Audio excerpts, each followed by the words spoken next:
If you're watching this now, hit like, subscribe, and tell me where you're tuning in from because the way my life fell apart and came back together still feels like fiction, and I'm the one who lived it. My name is Morgan, I'm 35, and 3 hours before my world imploded, I learned I'd inherited $11 million from the uncle my family barely spoke to. 3 hours later, my seatbelt saved my life while a jackknifed semi turned my car into a crushed soda can. I woke up in a hospital stitched together with metal and morphine, counting ceiling tiles to get through the pain. Days passed, and my husband, Eric, never came. When he finally walked into my room, he wasn't alone. He had a woman on his arm in a dress that looked like it hated sitting down. The moment her eyes met mine, something inside her broke loose. She grabbed the doorframe, stared at my face like it was the moon landing, and screamed, "She's my mother." I didn't know yet that she was telling the truth. I didn't know yet that Eric had told people I was dead. I didn't know yet that the crash wasn't the only thing designed to erase me. But I'm getting ahead of myself. Uncle James was my father's older brother and my childhood paradoxe ghost who owned half the town. He and my dad fell out long before I was born over whether the family lumberyard should go modern or stay stubborn. It went modern, became a development company, and Uncle James turned blueprints into subdivisions and subdivisions into a fortune. He never married, never had kids, and lived out past the wheat fields in a sprawling Victorian that looked like it was waiting for a film crew. We barely saw him when I was little, but the few visits we made felt like slipping through a wardrobe into someplace quieter and bigger at once. He kept rare books in a room that smelled like time, leather, dust, and the faintest whisper of pipe tobacco.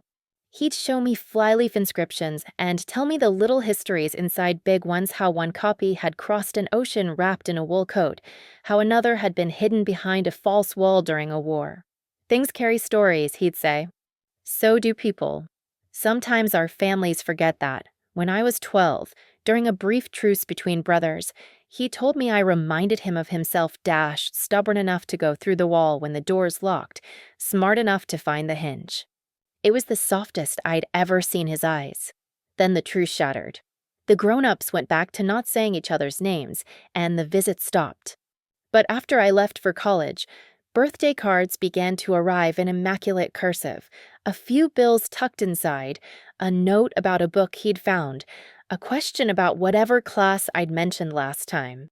I wrote back politely and briefly, unsure how to bridge a river I hadn't helped dig.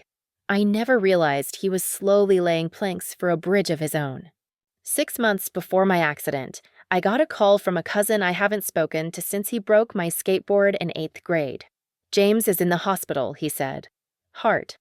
I drove to the city and stood in a doorway longer than was normal because I was afraid he'd be someone else now. He looked smaller than the man in my memory, the way hospitals shrink even big personalities. But when he saw me, his smile was so certain it undid me. "I always knew you'd come," he said, voice thin but bright. "You were the one who wrote back. I went once. Then twice. Then every Sunday." We talked about boring things on purpose: coffee, weather, a book he hated and I loved. We didn't talk about my father. We let silence cover that like snow. "Life's too short for grudges," he said one afternoon while the sun laid squares of light across his blanket. I learned that a decade later than I should have. 3 months later, he died in his sleep, the way pragmatists pray for without telling anyone they're praying. I went to the attorney's office expecting a memento, maybe a book with an inscription. Benjamin Harrison's office smelled like lemon oil and precedent.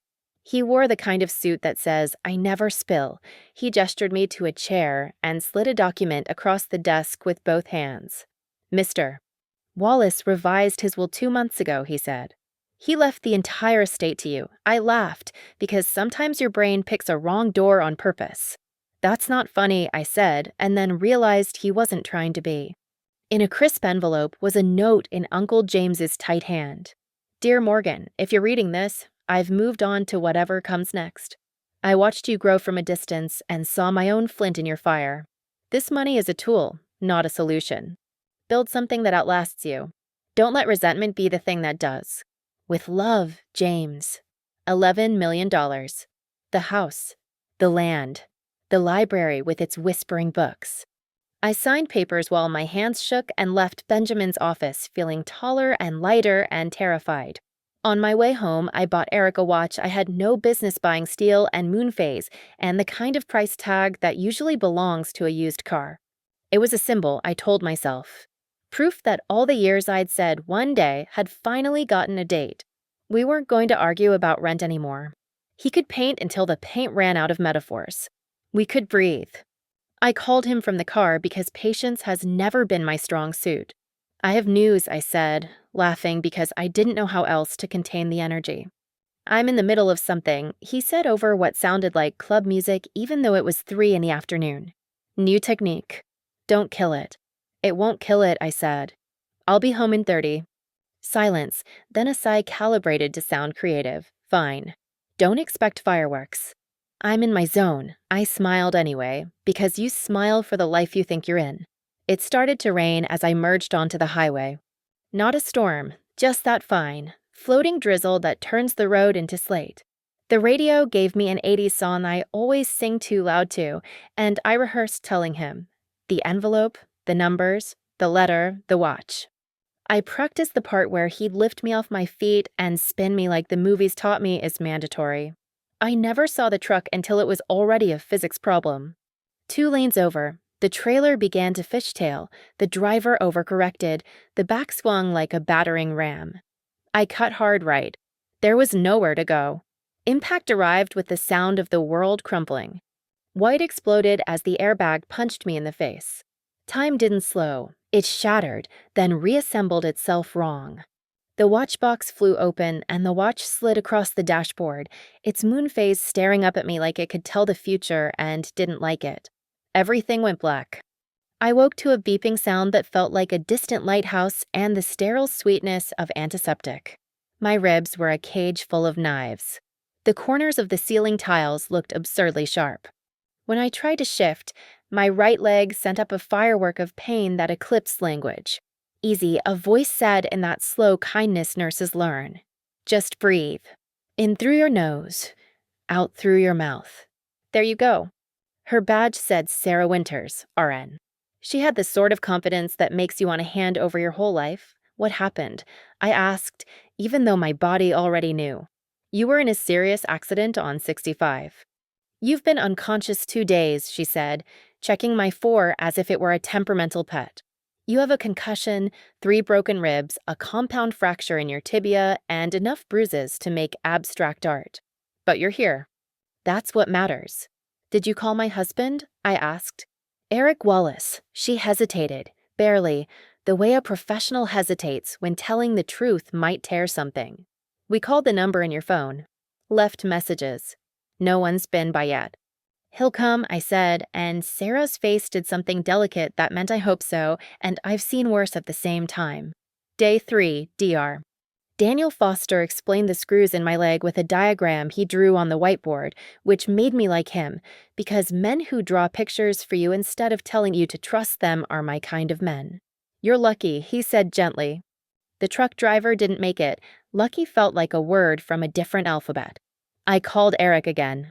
Straight to voicemail. I texted. Delivered. No dots. On day 4, a message finally came. Heard about accident. Busy with breakthrough project. We'll visit when things calm down. That was it. No, are you okay? Not even a misspelled heart. Sarah read the text over my shoulder because privacy is a myth on a hospital ward and snorted before she could stop herself. Breakthrough, she said under her breath, then squeezed my hand with a sympathy that almost undid me. My friend Melanie called, voice bright in the wrong places. I've been meaning to come, she said. Work is nuts.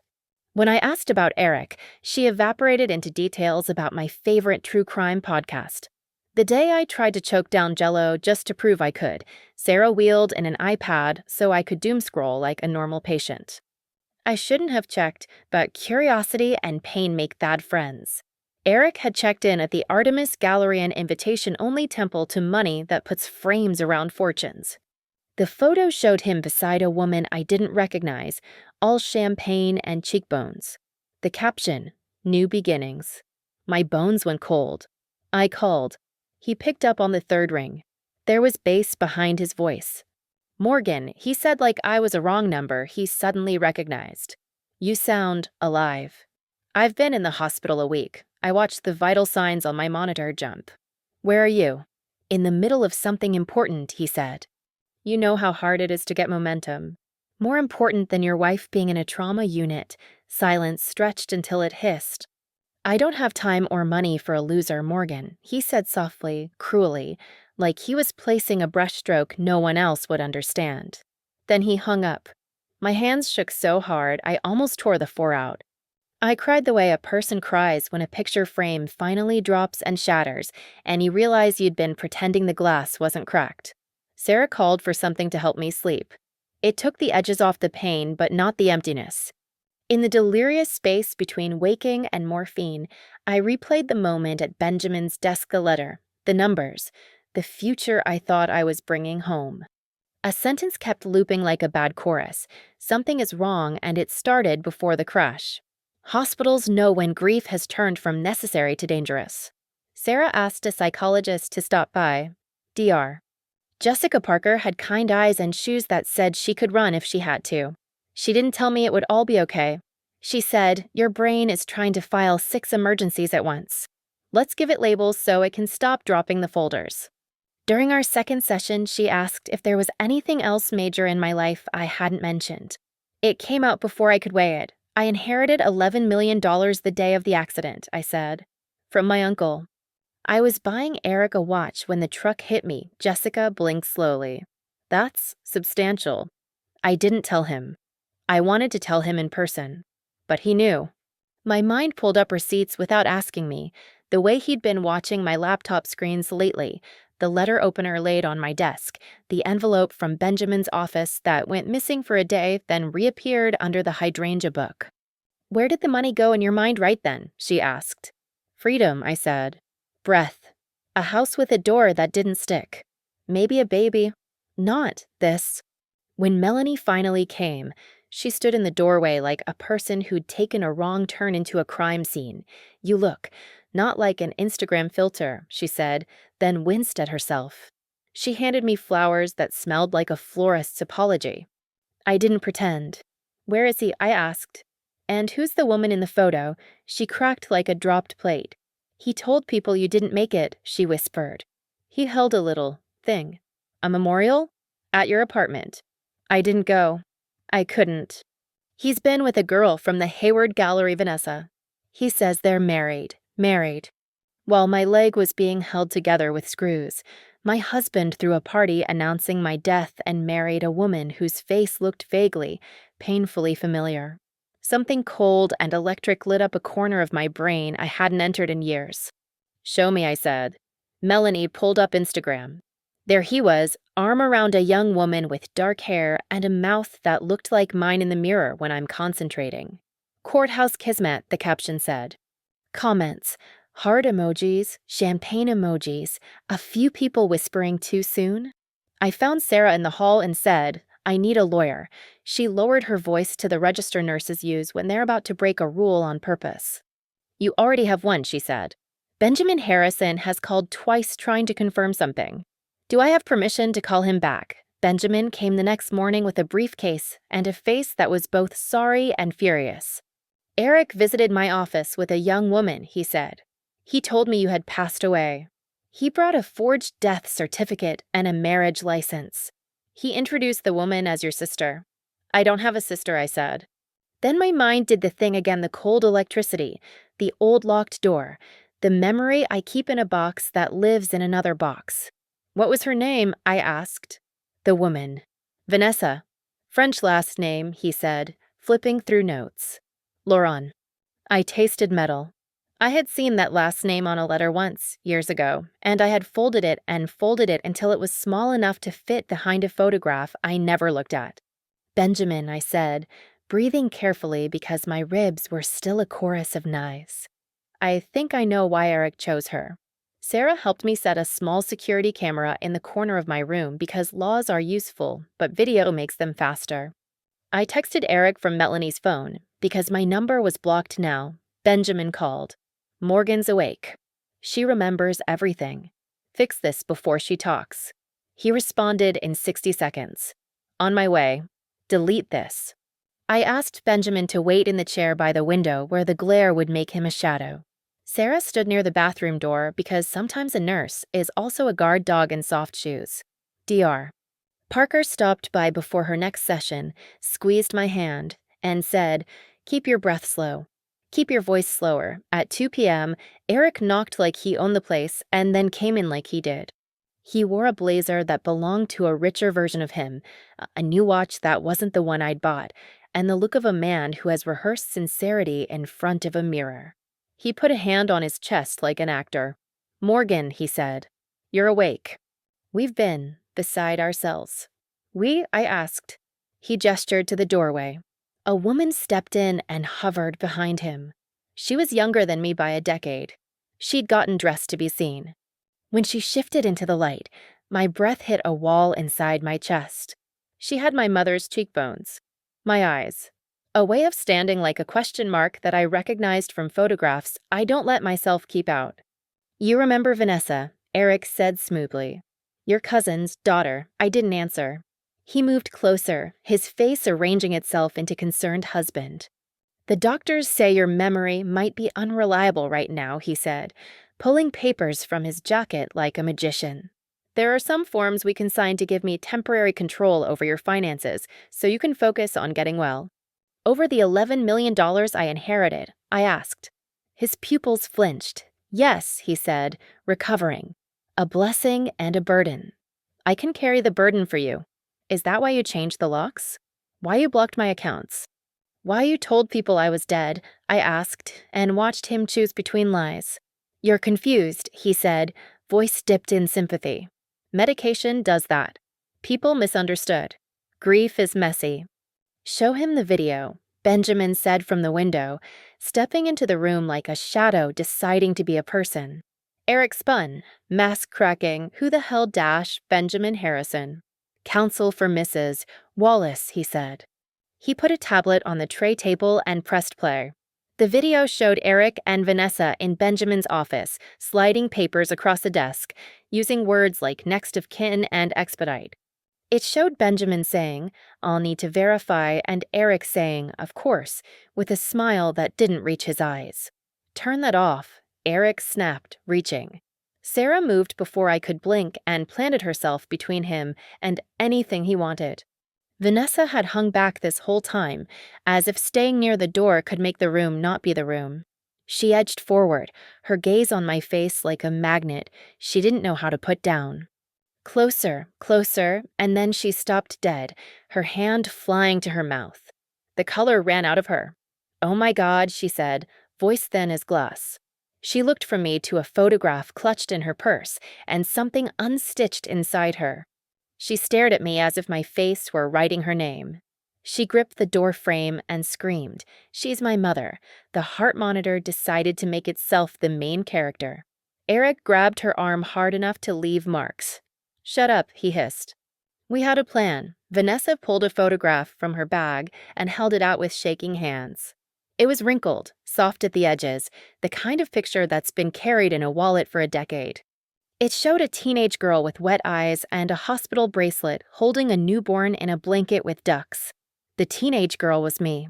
The room fell away. There was only the picture and 17 years collapsing like scaffolding cut free. "Where did you get this?" I whispered. "It came with me," she said. "The only thing. I've been carrying it since I understood what it was." Eric tried to keep the script.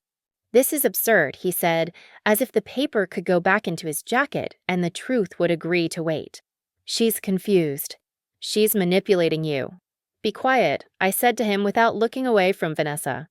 The voice that came out of me wasn't the one I use at work or with friends. It was the one women find when they are done being afraid. I turned the picture over. In the corner, in my handwriting that still looked like a high schooler's, was a date and a name. I could see the room where it was taken, the cinder block walls, the nurse with kind eyes, the social worker who kept using words like opportunity. My parents, who loved me fiercely and respected the neighbors too much, had sent me away to an aunt with a basement full of Afghans. I'd labored through a snowstorm, held my daughter once, and signed the papers that made me a ghost in her story. I was 18. I told myself the lie that made sleep possible, that being absent could be a kind of love. Vanessa sat on the edge of the bed like a person in a dream.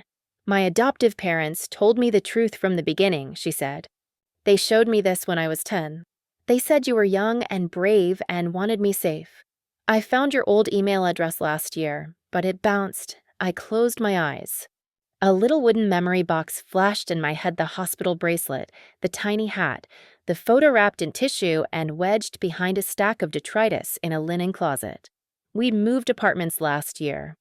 Eric had carried the box, opened it, and learned the one story about me I had kept even from myself. Benjamin cleared his throat like a man who knows when to let grief talk and when to bring the law back into the room. Mr.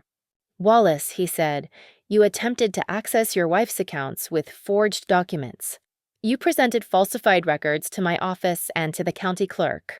You're also married to 2 women, one of whom is in this room and very much alive. Security is outside. Eric tried the last role he had left, the one where he was the reasonable man in a room full of hysterics. We can fix this, he said to me, soft, a tone that used to make me forgive him for wet paint on the good towels. Think about our history. Don't throw it away. Officers, Benjamin called. 2 hospital security guards appeared as if they'd been standing in the ceiling tiles the whole time. Eric's eyes went animal for a moment, searching for a window that wasn't there. He pulled his arm free from Vanessa's grasp and looked at her with something like disgust. You wanted a mother, he snapped. There she is. They took him. The room felt bigger and emptier at once. Vanessa kept staring at me like she was trying to memorize my face in case the rules of physics changed again. We were strangers. We were not. I never stopped thinking about you, I said, because there are times when the only honest sentence is the simplest one. Not a single day. After Eric's arrest, the days came in 2 kinds, procedural and personal. Procedural days were full of Detective Laura Jennings and her calm questions, of affidavits and searches, and the sickening parade of details about how far Eric had gone. He'd forged emails between us, written in my style about the will.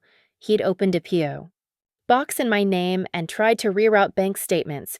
He'd changed our door locks within 48 hours of the crash, hosted a memorial at our apartment 3 days later, and married Vanessa in a courthouse where the clerk remembered thinking, he looks awfully cheerful for a widower. Personal days were full of learning a new person while teaching myself how to stand again. Vanessa came every afternoon with coffee and questions. My favorite childhood book, The Dog Didn't Die, Thank God, the song my mother played when she cleaned on Saturdays, Sam Cooke, Loud, the fact that I can't sleep when the closet door is open. Monsters respect boundaries. In return, I learned the rhythms of her laugh, the way she pronounces library like it has 3 Ys, her habit of touching the scar on her wrist when she's thinking hard. One morning, Detective Jennings brought an evidence bag with a bottle of prescription sedatives inside. We found these in your bathroom cabinet, she said. The label had my name. The pharmacy had my address. I'd never seen them. Your neighbor says she saw your husband crush something into your tea a week before the crash, the detective added. My stomach went cold in a new way. The thought that I might have been erased even if a truck hadn't swerved was a second kind of grief. Why? Sarah asked later, when she came to check my blood pressure and stayed, because that's who she is. Why not just stay married and enjoy the windfall? Because he never loved me, I said, startling myself with the ease of the sentence. He loved potential, his other people's. Not the kind that grows into something useful. The kind that lets you always be the victim of a world that failed to recognize your genius. Benjamin explained the clause in Uncle James's will I hadn't noticed. If you died without descendants, he said, half the estate would have gone to charity. With a direct descendant, the entire amount remains in the family trust. He didn't need to connect the dots. Eric had found my memory box, learned I'd had a child, hunted her down, and installed himself as the husband of my daughter to control my money when I died. He had tried to engineer me out of the equation both legally and literally. I made a decision in the same breath as the horror. Split the inheritance, I told Benjamin. 50-50. If James had known about Vanessa, he'd have included her. He loved family he could believe in. Vanessa panicked. No, she said, hands up as if stopping the sentence could keep money from changing the story the way money always tries to. I didn't come here for that. I know, I said. That's why it's yours. Discharge day came 8 weeks after Metal and Fate had a meeting in the rain. The nurses signed my casts like yearbooks. Sarah hugged me like family and made me promise to text a photo the first time I walked without the walker. DR.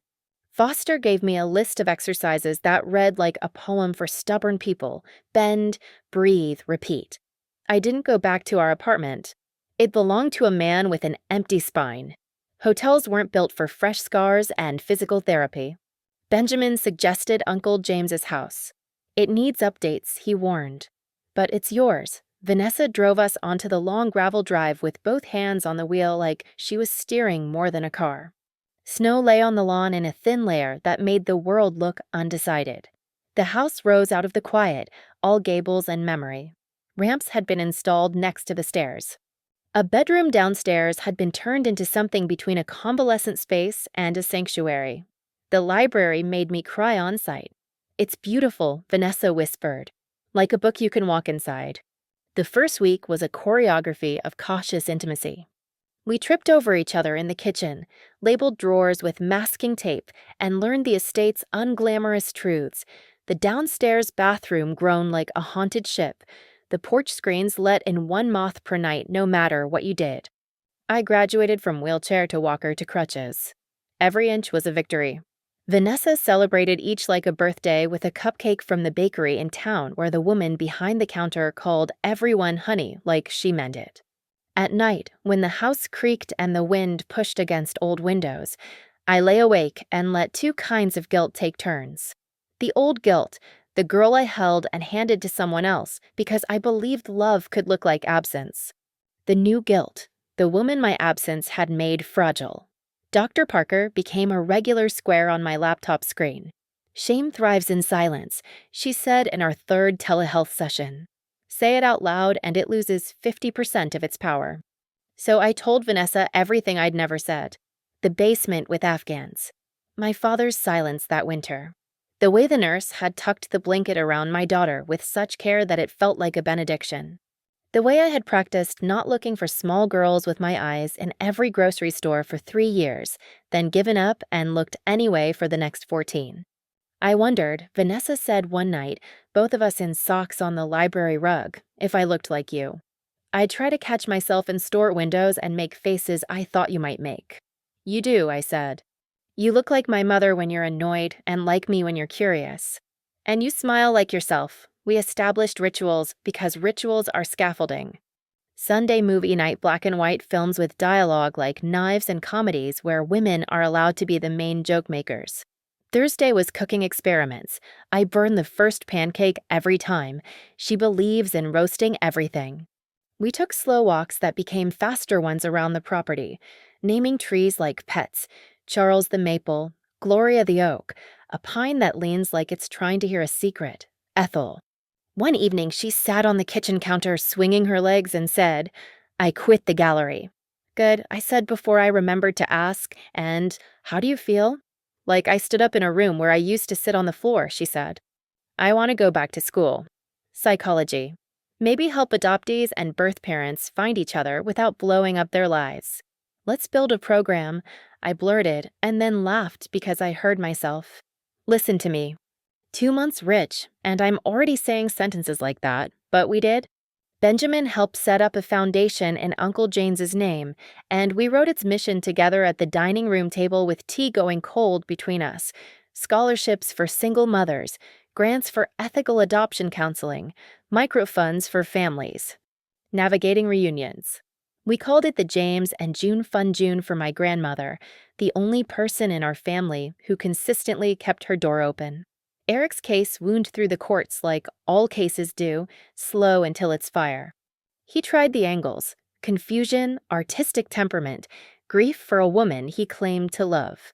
The forged documents, the text messages, the search history that made detectives shake their heads. Those told a story his charisma couldn't.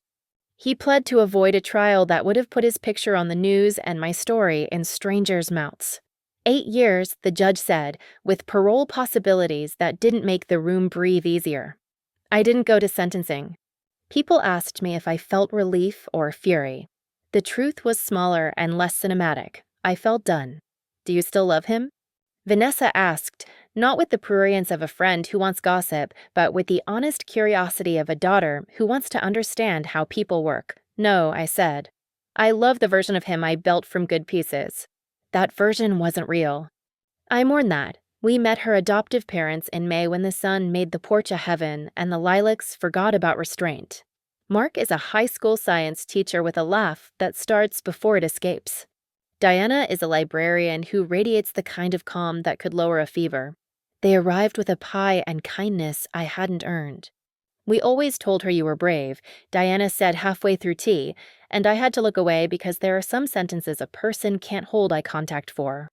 We were custodians, Mark said, buttering a roll like a man who believes butter solves many problems. Now we get to be grandparents someday and people who send too many texts. We cried and we laughed, and then began the slow work of figuring out what to call each other that didn't trip over anyone else's name. By August, we had a group text labeled all 4 parents, and it did what group texts do: shared photos of overcooked steaks and weather memes and too many exclamation points. The truck driver's widow wrote to me after the article about Eric's arrest ran in the local paper. Her letter was handwritten and even. He was a careful man, she said. He would have been broken to know he hurt you. I hope you're healing. I wrote back, and we met at a diner off 65 that both of us now hate a little less. We talked about weather, like people do when the thing is too big, and then about how you can grieve someone you're angry at, and how forgiving is not the same as pretending. I named a scholarship for their granddaughter, who wants to be a nurse. Sarah cried when I told her. Summer took the house in both hands and shook out the dust. We painted the shutters ourselves, poorly, then called people who knew what they were doing. I found a letter from Uncle James tucked in a book on the top shelf of the library, a short note addressed to the one who finds me, which is a very Uncle James way to avoid names and create intimacy. If you're reading this, it means the house has a new keeper. Keep its stories. Add your own. Don't let money make you lonely. Don't let anger make you interesting. I taped it inside the cabinet where we keep the mugs because I wanted to see it every morning when coffee made the world possible. In September, I walked the length of the driveway without my cane. I sent Sarah the promised photo. She sent 47 clapping hands and a message that said, I told the entire night shift, and we all teared up in the break room. It was weird. Don't make it weird. I sent her a pie. Nurses deserve pies. I started writing for an audience again, not add copy to sell a thing, but the story I'd been living without words. I wrote about forgetting in order to survive and remembering in order to live. I changed names, dates, the color of cars. The feelings I left alone. A small press said yes. The editor said words like voice and integrity that felt like a second sort of medicine. I recorded an audiobook in the library while the house settled and the world outside kept being ridiculous and beautiful. 1 year after the crash, we invited everyone who'd held a piece of our broken summer to the house. We turned the dining room into a buffet with too many deviled eggs. Sarah and Dr. Parker came with partners who looked surprised to love strangers. Detective Jennings brought her wife and a laugh she doesn't get to use enough at work. Benjamin arrived in a suit because I think he sleeps in them and handed me a copy of the final accounting with a flourish, like a magician revealing a rabbit with a law degree. Mark and Diana brought a casserole that glittered under a layer of cheese the way casseroles do when they're about to cure something. I stood on the porch with a glass of sparkling water because champagne makes me wobbly now and raised it like a person in a movie even though this wasn't that. To unexpected roads, I said. To the people who drive alongside you when the map's on fire. To houses that learn our names and to foundations that remind us money can be a tool instead of a weapon. To daughters who find you and let you be found back.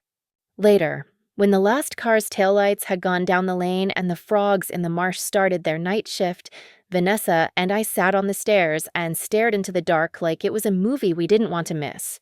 Do you regret it? She asked softly, not me. The crash. The inheritance. The everything I considered the only honest way to answer. Regret means I'd choose a different world if I could, I said. I wouldn't choose the pain. I wouldn't choose the way it had to happen. But if a different world meant not finding you, then no, I don't regret. She put her head on my shoulder the way daughters do in films and less often in life, and I felt something settle inside me that had been airborne for 17 years. It wasn't a resolution. It was a route. Sometimes I imagine the life where the truck never swerved. I get home with a stupidly expensive watch, and Eric jumps once, dutifully, and then immediately asks if he can turn the spare room into a studio with white floors he won't keep clean. Maybe the money makes us quiet for a while. Maybe it gives him new ways to not become the man he promised himself in college he'd be. Maybe it gives me new ways to ignore that my kindness to other people kept me small. Maybe we have a child. Maybe we don't. In that life, Vanessa walks past me on a sidewalk, and we both feel the tug we've been trained to ignore, and then it passes with the light. This life is harder and truer. It has courtrooms and ramps and casseroles and ink on fingers and garden dirt under nails. It has phone calls you don't want and hugs from people you didn't know you'd ever meet. It has a house that creaks and a library that whispers and a foundation that stamps checks I sign with a hand that shakes less now. It has a nurse who texts me when the night shift gets a win and a detective who sends me photos of her dog and seasonal bandanas. It has an ex-husband in a prison jumpsuit and a justice system I do not romanticize. It has a daughter who steals my socks and asks big questions at inconvenient times and makes soup when my scars ache before a storm. Uncle James used to say that money is a loud thing and you have to turn down the volume to hear the small good. He was right. The small good is a walker abandoned in a corner, a text that says made it through the day, a porch light left on until everyone you love is home. The small good is a woman in a pale blue dress who came to the ICU and screamed she's my mother and put the world back on its axis. If this found you at a moment when you feel like a passenger in your own life, here's my hand. Breathe. Ask for help. Tell the truth even if your voice shakes. Record the conversation if you have to. Call the lawyer. Call the therapist. Call the friend who will climb over your locked door. And when the worst thing is over, build something with the pieces that makes a stranger believe they can do it too. If this story landed for you, tap like, hit subscribe, and tell me where you're watching from. More than that, tell me what you survived that became the beginning of something better. I want this channel to be a porch where our stories learn each other's names. Because the crash didn't end me. It taught me how to drive my life with both hands on the wheel. And it brought me home.